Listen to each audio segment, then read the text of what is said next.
That's right. He is none other than liberal talk show host Doug Basham. Doug, what's up, my man? How you doing? I'm doing well, guys. How are you? And welcome back to Brother JD. That's right. JD is back in Thank action. you, Doug. How are you? JD is Good. back in action. All right, so, Doug, I don't know if you've listened the last hour of our show. I was joking. We were not talking about the deep state, but we were talking about Donald Trump's interview with CBS's very own Catherine Herridge. He defends the Confederate flag, and then when asked about, shootings and cop shootings, shooting African Americans, his immediate response is, number one, that's a horrible question, and number two, white people get shot too. What are your thoughts on that? Well, a real leader would address both sides of the issue and not just appeal to his core base. And what I found funny about that is that Donald Trump calls himself the law and order president, even though he has no respect for the rule of law at all and wants to be the law, and the great defender of the police. He thinks that a full-throated defense of the police is, well, they kill white people too. Yeah. I mean, everything that he says, all his defenders try to nuance it. Well, what the president meant was this. No, he meant what he said. And the fact that we have to nuance everything he says ignores the aggregate of Donald Trump, namely that he is the most unfit person to lead anything, let alone an entire country. Do you feel when JD brings up, and I'll let you guys talk about this, but do you feel when JD brings up the rate of black crime that he's trying to nuance and defend Donald Trump's reaction? Of course. JD, your response to that? Well, no, I'm just saying he wasn't wrong. That I was just breaking it down and saying that he wasn't incorrect. Now, but I also said I would not have answered the question that way, Brian, which I stand by. I would have answered the way that I answered it the last segment. I would have broken it down and said, well, this, and this, or actually the reasoning behind why I'm saying what that. What does that tell you when every time Trump says something, your response is, well, I wouldn't have said it that way, but I think what the president meant was this. I mean, don't you ever get sick and tired of defending this unfit charlatan? No, I don't. I absolutely don't. Really? I am totally fine with it, Doug. Okay, if I may, let me throw this at you. In my show last week, I played sound bites of Trump saying the only reason people were wearing masks was to make him look bad.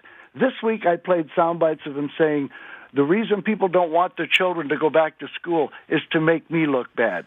He was asked by a reporter on Monday, very sincerely, what do you say to parents who are afraid to send their kids back to school? And his immediate response was, schools have to reopen, schools have to reopen. Any leader, or forget leader, any decent human being would have said, well, I understand their fears, but here's what we've done to assuage those fears. And, of course, everything he said after that would have been a lie. But the fact that that's his and then when Catherine Herridge asked him yesterday the same thing about children going back to school, he said, oh, I think they need to find someone else to take their advice on because that's a bad decision. I mean, this guy is a genocidal madman. He doesn't care about your children. He doesn't care about you. He doesn't care about his base. He is a stone-cold sociopath who is only capable of caring about himself. And every day he makes that more obvious, and people dig in and defend him even more as more people continue to die because of his unfitness. Well, I'll tell you this, Doug. There's been 15 deaths or 14 deaths under the age of 15 in the United States due to COVID-19. It doesn't matter. One is too many, JD. No, actually, learning Doug, things about this virus. There's been 5 times more for the flu. There's been 179 total deaths under the age of 25 in the United States out of 3.5 million, actually higher than that, almost 4 million collective cases. And I don't know how many are 25 and under.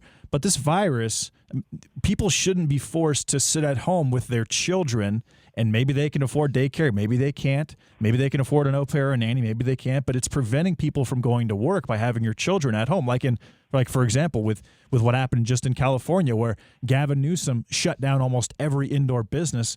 L.A. and San Diego are forcing, in fall, they're forcing remote learning.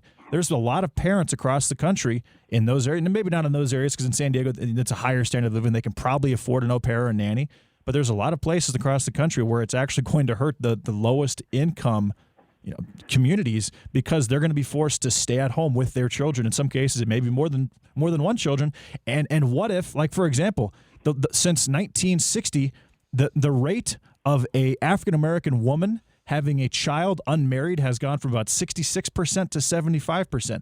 So the chances of having another parent there to help raise that child or to watch that child, especially if the child is under the age of 8 or 9, that's a real issue that you have to factor in. So I think what Donald Trump is saying is that, we need to get back to school. I think what he's saying. No, and I agree with what he's saying entirely.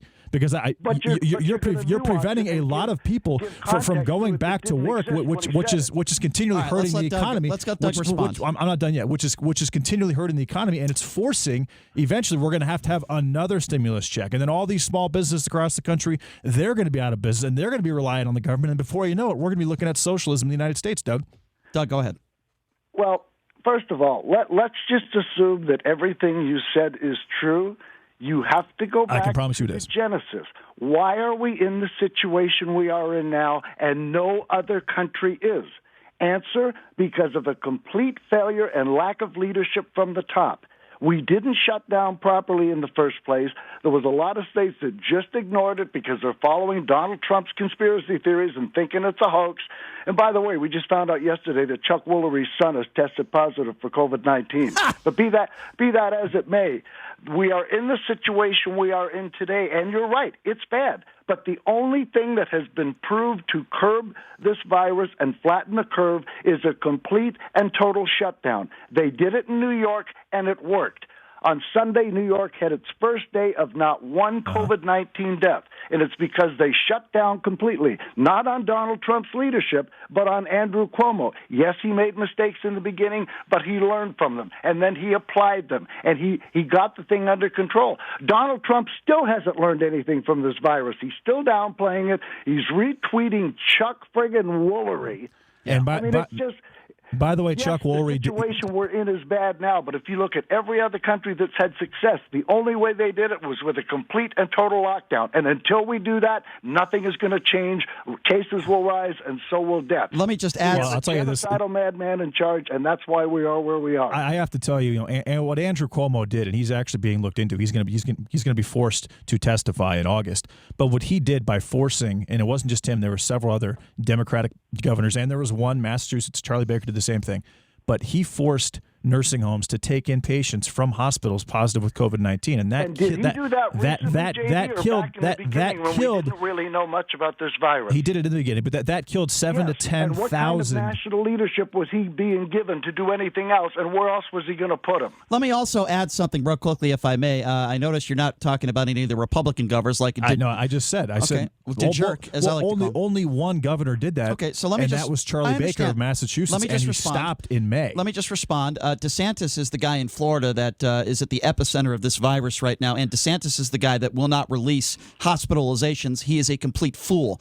Speaking of fools, look at what is going on in Texas right now. Look at what is going on in Arizona right now. Why? Because they're kissing the president's ass. If you're just joining us, we're speaking with the only liberal talk show host in the state of Nevada, that is Doug Basham. Doug, we haven't even gotten yet to the Rose Garden speech, so I want to get to that now, the bumbling Rose Garden speech. Part of Donald Trump's speech yesterday in the Rose Garden, he talked about the so-called Muslim travel ban and says, Democrats wouldn't mind if terrorists blew up their cities. I want you to listen to this audio. Have a listen to this. We have a very strong travel ban, and we don't want people that are going to come in and blow up our cities, do things. And frankly, with the liberal Democrats running the cities that we do have, where they do have problems, maybe they wouldn't mind, but I would mind, and the people of this country mind. I want to repeat that again. The President of the United States saying that he believes that maybe the Democrats wouldn't mind if if terrorists blew up their cities. This is the President of the United States saying that. That is a disgraceful statement, Doug. What do you say to that? Oh, there's no argument, and it is a disgraceful statement from a disgraceful human being, because that's who and what Donald Trump is. What he should have said is, we don't want terrorists coming in here and blowing up these cities and killing people. That's my job, and damn it, I'm doing a good job thus far. I don't need any more help. That's fine. I wouldn't have had a problem with that. Then he injects politics, and he makes he poses it as a question, as somehow that's okay to ask that question.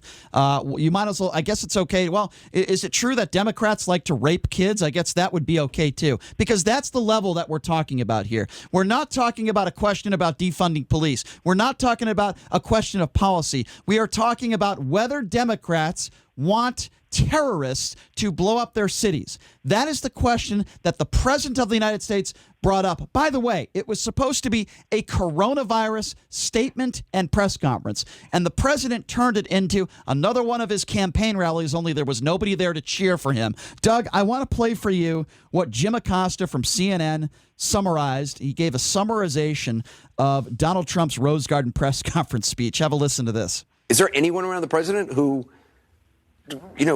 shakes their head when they hear him rambling in the Rose Garden like this? No, Anderson. We are down to Kool-Aid drinkers and next of kin here at the Trump White House. There are no more adults who will level with the president and tell him he can't deliver a rally-like rant in the Rose Garden as he did earlier this evening. All right, I got to be honest with you. I laughed at that a little bit. Jim is funny from time to time. Kool-Aid drinkers and next of kin. What do you make of that, Doug? Well, I mean, it was a great line, but the sad thing is it was also true. I mean, the adults have all been fired and have left the room, and we're down to yes men and Kool-Aid drinkers and his children. Yeah. No, you're right. And by the way, it was Navarro who just said recently that Dr. Fauci is wrong, quote, wrong about everything. And apparently one White House official says Navarro is going rogue. What do you make of that? Rogue? Yeah. I mean, that's par for the course. I mean, that's the official line coming out of the White House. When you prepare Oppo research on one of the country and the world's most renowned epidemiologists, a guy who will actually change his mind and change his advice depending on new scientific revelations, I mean, it's all being done to cover the fact that Donald Trump is killing people. I mean, I've often said on my show that he's no better than a mass murderer. Forget it. He is that. I mean, the fact that he wants to continue holding rallies, the fact that he still wants to have his convention in Florida in August, gee, what could go wrong with that? He cares only for himself. And people that can't get that through their heads are just deluding themselves. Doug, I'm going to push back on this a little bit. There have been 8,000 deaths per day in the United States for the last 10 years. I mean, every single day. The expectation of deaths right now is at 105% since February 1st, which means that there have been roughly 5% more people that have died in the United States during a global pandemic, the worst since the Spanish flu of 1918, apparently, in the last 6 months. Now, why do you think that is, Doug? I'm not sure. I'm sorry, JD. I don't think you're calling him a mass murderer. You're accusing him of genocide. I mean, if that number was 40% higher or 45% higher than the expectation before the coronavirus, these are the expectations before the coronavirus was ever discovered, and in the United States, we're talking 5%. Now, you look at the nursing home deaths across the United States, which are roughly 47% of the deaths. That number, if let's say that number is cut in half, that number drops down to about 101%, and it turns into a very, very bad flu. How do you not factor that in when before making statements like that, or were you unaware of that particular statistic, Doug?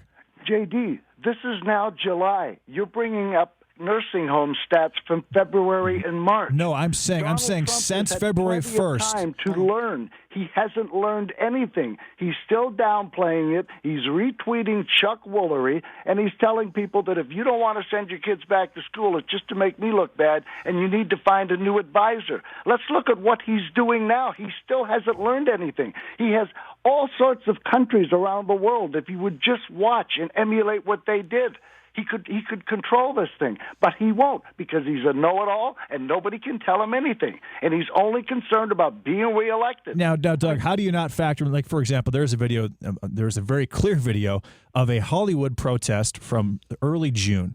There's about 65,000 people chest to chest en masse. How do you not factor in all those various protests? Donald Trump didn't ask this. There was an estimated 26 million people that protested during the Black Lives Matter protests. Yeah, but guess what? How do you not factor all of those things into the equation, though, Doug? How do you not take that in consideration? Say, well, maybe that is why this virus has been spread. Also, let him answer that. Okay, go ahead, Doug. The states that are exploding right now, Florida, Arizona, and Texas, didn't have George Floyd rallies. Houston had a 60,000-person George Floyd rally, Doug, because that's where George Floyd was born. Okay. Miami had George Floyd protests. All right, can I just add something? Arizona had one where actually are a you prominent. ignoring the fact that these protests took place outside, where the virus spreads less easily, and that most of the people were wearing masks? And I'm not saying that's some not were and going to some weren't. contribute. But the point is, had we had leadership from the beginning, none of this would have happened. And also, you want to talk about a national mask mandate or a national lockdown mandate? Every single state is sovereign. Every governor makes their own decisions, Doug. Right. I'm not saying Donald. I never said you look that at he should order anything. I said but you that he compare should us leadership. to North Korea. I'm sorry, South Korea, who's done an exceptional job. And you asked me that question before. I don't have an answer for you. I'm guessing they did a lockdown for X amount of time and it worked out for whatever reason. But we're the only country in the world that has the system that we do. We have sovereign states, and the other countries, they can just lock down across the board and make it happen.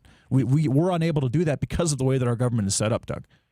Well, no, we were unable to do that because our government didn't provide the proper leadership to do that. Had we done a complete lockdown, had we had leadership that just recommended staying at home, that had just recommended wearing a mask if you have to leave, we could have flattened the curve and controlled this virus. Instead, we had a vainglorious narcissist. Well, I'm not going to wear a mask. It wouldn't look good sitting across from dictators. Yeah, well, I want to. This whole thing is a complete lack of leadership. And again, thank you for bringing up South Korea. On March 3rd, they had 29 deaths. We had 8. Fast forward to today, they have 289. We have over 40,000 deaths. They have 10 times the deaths they had on March 3rd. We have 16,222 times the deaths. The only difference is leadership. Their leadership said, please wear masks, and they wore masks to lead by example. Donald Trump didn't say wear a mask and refused to wear one. That's the difference. Leadership. It's also a much larger or a much smaller country where leadership can make a decision that affects the entire country. Again, that is not possible here in the United States, Doug, because of the state system. Possible anywhere, JD. Wait, you're saying that the president isn't possible? It's not possible for the president of the United States to show some leadership that can affect the entire country? I'm saying because the United States has 50 states and they're all sovereign, every state makes their own decisions. The governors of those states make their own decisions.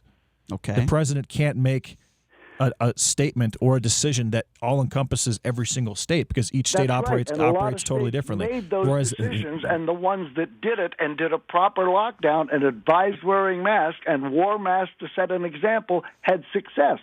But by Donald Trump offering the lack of leadership he did, what did we end up with? An anti-mask movement. That's right. Look at what's happening in Florida, where the governor still doesn't, still is not putting a mandate in effect. And in all fairness, Florida right now has 4,000. I think they had 112 deaths today on 12,000 cases. They're at a 1.6% mortality rate. New York is still at 9%. New Jersey is almost at 10%. JD, you talk about New York, Florida technically has done an exceptional job compared to those other states. Go ahead, Doug. The deaths have always been a lagging factor, just like they have been with birth. You got to be born before you can die. You got to contract the virus before you die. People have the virus. They have anywhere from a 7 to 21 day asymptomatic period. Then they start showing symptoms. Eventually, 20% end up in the hospital, and then this disease tortures you for 4 weeks before it mercifully lets you die. Yeah. The only reason we don't have as many deaths, actually, the deaths are rising. But the reason they haven't exploded yet is because we're in that process of getting there. Well, and also I don't think that you have people in nursing homes getting this virus like you did in New York, New Jersey, Michigan. Michigan also has an 8%. Massachusetts is close to 5.5%. Any state that forced these nursing homes to take in COVID-19 patients, they have almost a 3 times mortality rate. Actually, Nevada has actually done an exceptional job as far as Democratic governed states. They have the lowest mortality rate of any Democratic governed state in the country at 2%. Okay, that's fine. Then maybe these states should have taken Donald Trump's advice, the guy who has access to all the data from the CDC, from all the scientists, from all the epidemiologists and virologists. Maybe they should have taken his advice and not put those people in nursing homes. Oh, wait, he didn't offer any. Exactly. And by the way, a quick note, I just want to say this. We're talking about the Black Lives Matter protest. And by the way, I don't agree with those that were not practicing social distancing. I never have, and I've criticized them. Last I checked, Donald Trump has also held campaign rallies, and he made people write waivers that say if you contract the virus, you can't sue us. Yeah, look what's happening in Tulsa right now. So I just want to add that. You're also comparing 26 million people to 6,000 Here's what people. I am saying. 6,000 attended that Oklahoma rally. And Brian, Oklahoma's numbers have not gone up at all. Here's what I am saying. They've been very stagnant. Here's what I am saying. Leadership. Setting an example. So if you're going to attack Black Lives Matter for not practicing social distancing, it starts at the top, the president not wearing a mask until recently, and the president saying it's okay, thinking it's okay, and holding campaign rallies. That is very important. Now, Doug, before we... I didn't attack. I just said that I believe... I know. You're criticizing them for not practicing social distancing. No, I'm not saying that. I'm saying... We got to take a break. You should bring that up, though, when you're having this conversation. Well, I think we should bring up Donald Trump as well. You can't blame it on the governors and I always when there was roughly 8% of the population that was protesting the last 2.5 months. I blame everyone who's not practicing... Go ahead, quickly. One last thing. Quickly, yep. It has already been proved that this explosion in cases and deaths, which will only increase, is because of the ill-advised reopening, on Memorial Day. That's what was causing these cases. I could not agree with you more, Doug. By the way, for those of you that are unfamiliar, Doug does his show here 2 to 4 p.m. every Saturday. Doug, in about 30 seconds, tell us what you're going to be talking about on Saturday. Oh, good Lord. What I have planned now could well end up in the trash basket by tomorrow, but I want to take on this attack on Dr. Fauci. I want to go further on his idiotic remarks with regards to reopening schools and telling parents to get new advisors that tell them that it's okay to send their kids back. I mean, it just never ends. I mean, this guy is just so unfit, he needs to go. And we have Dr. David Samadi, by the way, Doug, coming on in the 11 a.m. hour, a former Fox News medical expert contributor. And he is somebody who has gone after Dr. Fauci to no avail. So we are going to get into a good debate with him coming up in hour number 3. Doug, always appreciate it when you take some time, my man, to come on the show. Thank you so much. Hey, always my pleasure, guys. Stay safe. Thank you, thanks Doug. a lot, Doug.